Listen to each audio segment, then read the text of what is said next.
Jeff, start with the inside linebackers. Give me an analysis on what you think of that group.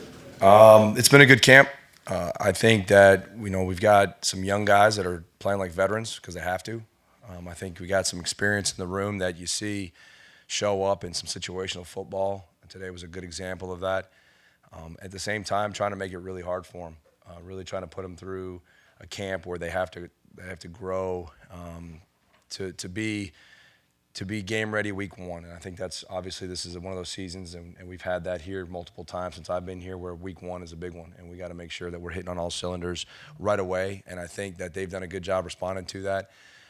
I like the group as a whole. They're a high character group, high integrity group, and that goes in their work ethic and their day to day. I couldn't be prouder of the young men they are. And that's not cliche. It's one of those deals going into year 5 where everybody in the room I've had a hand in, and we've talked about that before. And it's been fun to watch them grow and to really progress as the fall camp has been going. I think if you look at each one of them, Trey Lathan coming off a good spring where he recovered from the injury, and spring's different because we go a day off in between every practice, and you got to really it's a good opportunity to kind of wean your way back into playing football. Here in camp, first 5 days are rolling, and it's back to back to back to back to back. And he's done a good job of pushing through and taking care of himself. He's back to full speed. He's playing fast.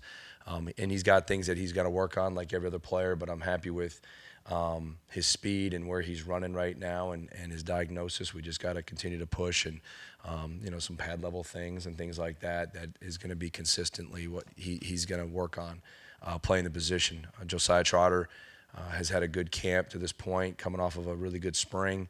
Young guy right now that does have a high football IQ for a young player. Play strength is good. He's running well right now. A little bit of the same thing as Trey, where you're having to go every day and practice every day, whereas spring was kind of an easier way to wean into football. So he's done a good job with his maintenance program and taking care of his body so that he can continue to play consistently. And I'm looking forward to seeing him finally in a game. Guy's been here forever and hasn't played a game for us. But Ben Cutter, definitely a guy that, if you look at him through the offseason, has gotten stronger, has gotten faster, has gotten more explosive, continues to progress in coverage aspects of it, playing a little more into the boundary than he did last year during the season for no other reason other than probably a little more closer to the ball than he was. And I like where he's come, still progressing to make sure that we can finish plays in and out of the box with him, and like where he's progressed with that. Reed Carrico, been a really good addition for us. He's down a little bit of weight since before he got here, meaning as previous school he was playing a little bigger. That wasn't natural for him. He's got his weight right where he needs it to be. A testament to our nutrition staff and Mike and his staff. He's playing fast. He's leaner, and he's a strong kid for his size. And I like where he's been progressing and really integrated himself in the defense. And he's been a very welcome addition and extremely high effort like the other guys, and that's what you want to see. And then Caden Beiser's picked up where he left off at the end of the season there and playing in the bowl game and playing in some other games, and he's a guy that I've got a high level of confidence, knows both positions, and multiple guys are playing multiple positions, whether it's a sub package or in our base defense. So I'm happy with where they're at and the different ways that we can utilize them all. Just listen to a lot of guys. Is the operative word options for you maybe a little bit? Yeah, I think options and competition. I think they know that every day they better bring their A game, because there's a guy, and we talked about it last night, that there's a lot of guys on that sideline that wish they were getting that play. We can only play 11 guys at one time, and I can only play 2 inside linebackers in base defense at one time. Are there some different ways that we can utilize our options? Absolutely, but I think competition, and I think that's probably been something you've heard from other coaches too this year, that has been a reoccurring theme. So we've got competition in the room, and the great thing is where I started this conversation, I got a bunch of guys that are high character, high integrity, so they're using it as an opportunity to sharpen each other, understanding that the best guy is going to play and the hot hand's going to stay in the game, and we're going to do what we got to do to win football games, but we have options, and that creates competition. You didn't have depth last year, but injuries and such, and you couldn't rotate a lot. With this kind of depth, do you envision rotating more, or I just go with the hot hand? I would like to. I would like to. We're gonna have every game. We're gonna have a plan on how we want to play guys, and we're gonna have in pencil a play count that's gonna have to be adjusted as the game goes on. And every game has its own life, and you got to adapt in each game. But like you said, it's gonna give us an opportunity to have different options. But yeah, I would like to play more guys. I'd like to have guys fresher in the second half of the game, and at this position, and I've said it before, these guys are all going to be on special teams. And all those guys I mentioned and some of these young guys that I didn't mention are all going to be factors on special teams. And that's cover units, that's return units. And it's going to allow us as a team to play more guys on different units. So there's not going to be, hopefully, there's not going to be that guy that I'm counting on to play 70, 80 plays on defense. So now he's only been able to play 3 or 4 plays on special teams. If my starter is able to play in that 40 to 50 plus, but he's able to still play on 10 to 15 snaps of teams, whether that's on cover units or return units, now you're maximizing your ability that you have in the building, and that's what you want to do. I'm guessing you sometimes have a player or two that might be really good at some aspect of special teams, coverage, getting on blocks, whatever it is.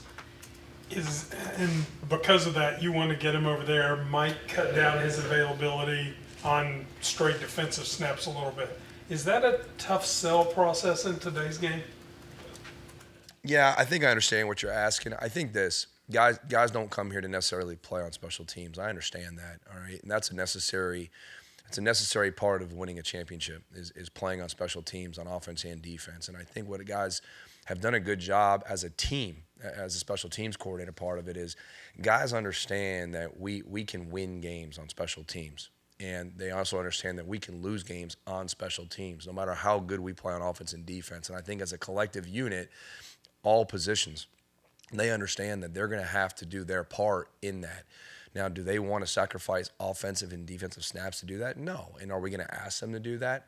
I wouldn't think so. Because, I mean, at the end of the day, they came here to play offense and defense. But we're going to maximize the talent and the personnel that we have in the program on special teams, and that's gonna be a mandate, and that starts from Coach Brown and all of our assistant coaches. What do you think are your freshman linebackers, other young linebackers besides the one you mentioned? Yeah, Curtis Jones from In-State got here in the summer with Ricky Williams from Ohio. Those are our 2 scholarship incoming guys. I really like where they're at after, I guess, 10 weeks now. They were not early enrollees, so a little different than the last year's class, but they are both quick learners. They're both not afraid to ask questions, and they're both very vocal guys in the meeting room. Now, they both need to pick it up on the field vocally and use that time to show, their preparedness, because they know and they can speak, confidence into the guys around them. That's part of playing linebacker. But they're both very bright, both very talented, both look the part, have the bodies, have the length.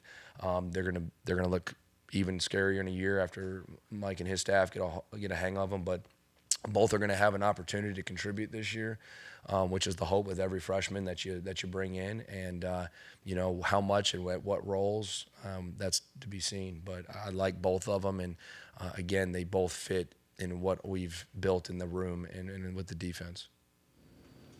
Trotter seems to be a guy that, like his dad, a little bit of spice to him, a little bit of that. What do you like about him? And he also mentioned, too, that you kind of got in on him late, but you developed a relationship. Let's talk about that a little bit.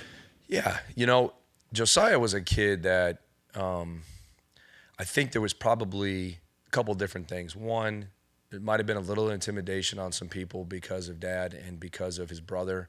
And, what is he going to be? And he's an excellent football player, played at a really young age at a great nationally ranked program and played in national games and high. And it was just one of those deals where there was a connection really early on with him.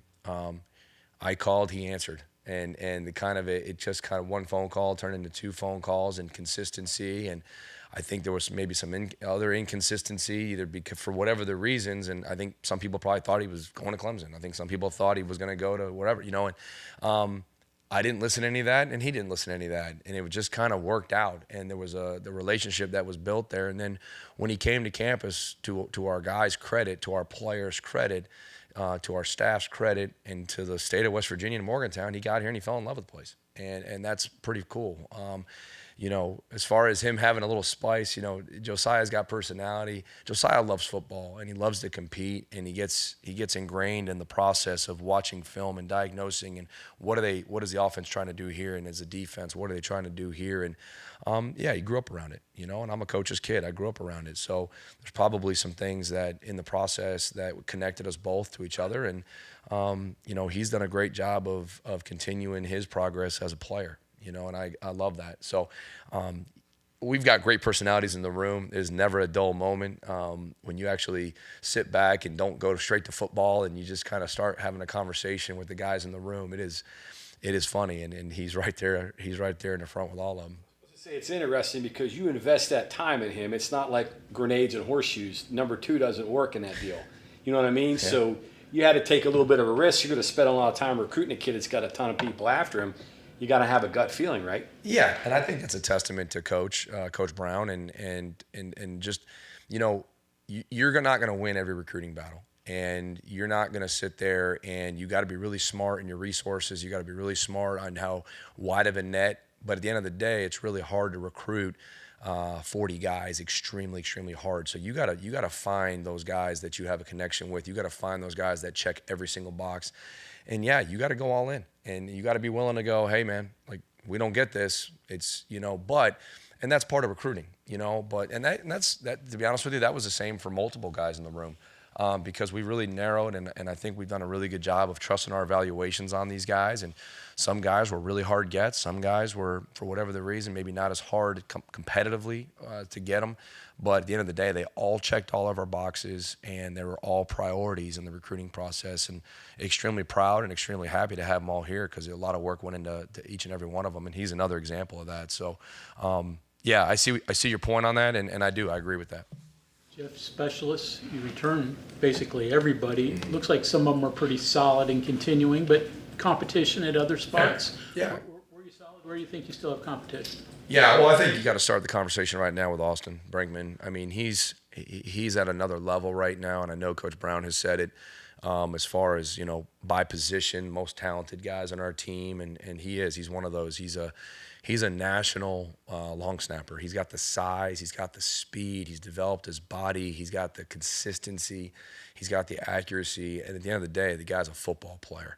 Like, he's a football player, and it doesn't matter what you ask him to do, he's going to do what you ask him to do. And so we're going to, you know, what he can do operationally on field goals and what he can do operationally with times on punt and location, we take advantage of it. And he's been elite for a long time. So really happy with him, really feel good about McGuire Moss as the number 2 right there. He's really improved. He's taken a whole nother step in his approach and in his development. And you're seeing that coming out of spring and early on in fall camp. He's increased his velocity. He's really working on his body type and all that. And he's buying into what we're trying to do developmentally with Mike and Haley and her staff. So I'm really comfortable with him. You know, I probably wouldn't have said that a year ago, but I definitely feel like that now. Ollie's Ollie, man. Ollie's, you know, 2-year starter and was one of the best punters in our conference last year. You know, had some things this offseason to really get him healthy 100%.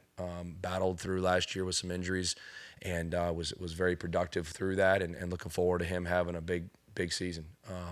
You know, and again, increases leg strength, increases flexibility, which at that spot is critical. So feel really good about him. And then Leighton Bechtel is right there with him. And, you know, Leighton Bechtel has every bit of the leg and the hang time. It's just a consistency thing and making sure that we're on our launch points and where we need to be.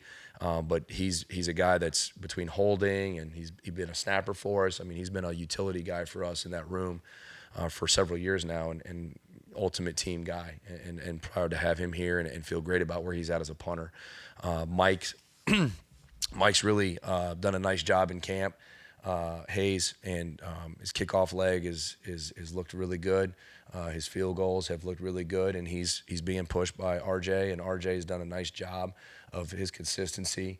And the good thing is in camp, we're making this a hard week for everybody, those guys included. So we're putting them in some stressful situations. We put them in some end-of-game situations today, and we'll continue to do that and to put pressure on those guys. But they've done a nice job of answering it most of the time. Nate Flowers is your backup kickoff guy? I'm sorry? Just going back to Josiah for a second, this might be hard to ask, but because it was so early, but when he got hurt last year, it seemed like right away you guys man, that's the guy who's going to play. I mean, is it, even though it was April, is it too early to say he would have had a significant role last year? No, I don't think so at all. I think he showed in his practices last spring that he was going to have an opportunity to really compete and to be a huge factor for us last year. No question.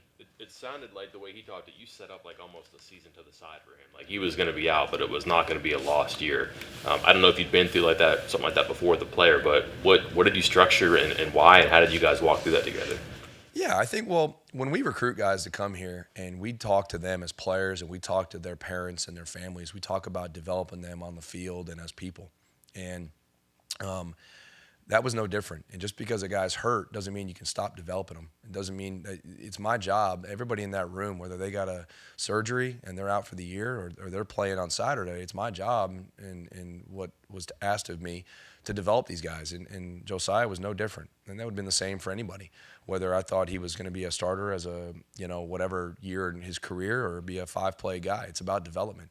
And, what we did was, I tasked him with watching the opponent early in the week, writing down notes so that we could, visit, and then we would dialogue during the week at lunch. We get a plate of food and go into my office, and that's probably my half an hour or 45 minutes that I have to kind of, get my thoughts right for the afternoon after practice and those things. And I'd spend it with him, kind of go through the notes. Okay, yep, you're up. You're right on that. You're right on that. Oh, now this one, here's what we're thinking on this back set, against this formation, this call. And he'd write a note down. Okay, yep, I understand that. So it was his way to not just practice breaking down an opponent, like what he's going to have to do now for Penn State in 2 weeks, but also how our defense matches different opponents and how our defense and our scheme matches different things. And the cool thing is in this conference, you go through the gamut. And 1 week it's a 2 tight end offense that's going to multiple formation. And 1 week it's a spread offense that's going to go a million miles an hour.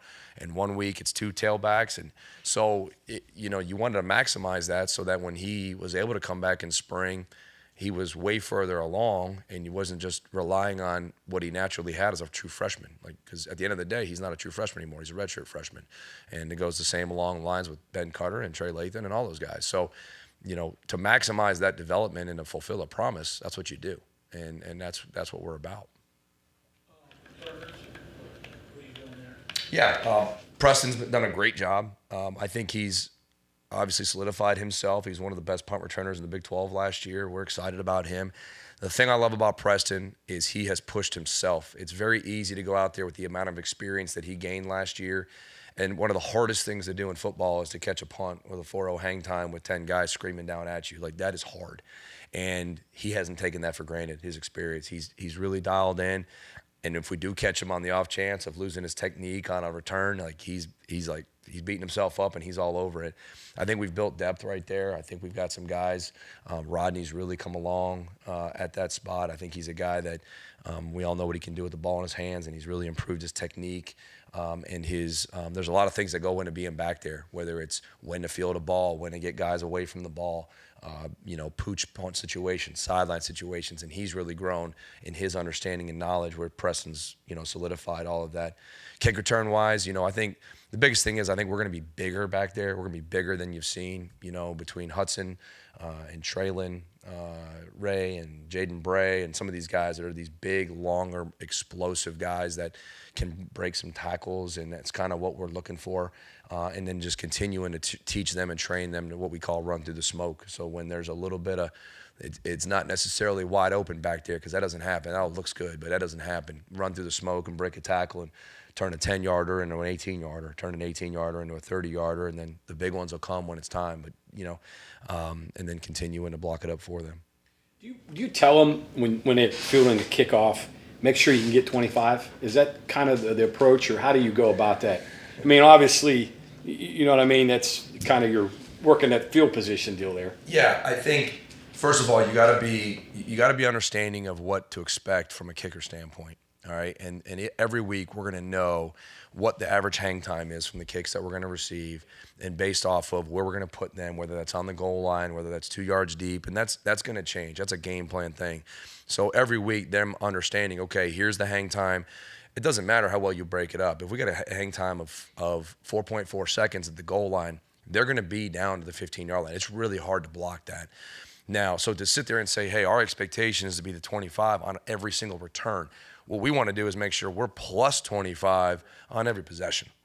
You know what I'm saying? Whereas every return, okay, now we get one at the 5-yard line. Absolutely. We want to be past the 25, but we might have had a chance to get to the 30. So it's what we want by possession and how we can steal those yards by possession. And sometimes that's a fair catch. Sometimes that's off a return. I saw a stat last year. You guys ran 6% of your plays inside the 20, which speaks to your guys' decision making, the return game, and all that. So that's obviously a plus for you. Yeah, absolutely. I mean, starting field position and Coach Brown does the best job of anybody I've ever seen as far as really educating the team on what the difference is in, say, 4 yards. Like, and you said that, the percentage inside the 20-yard line.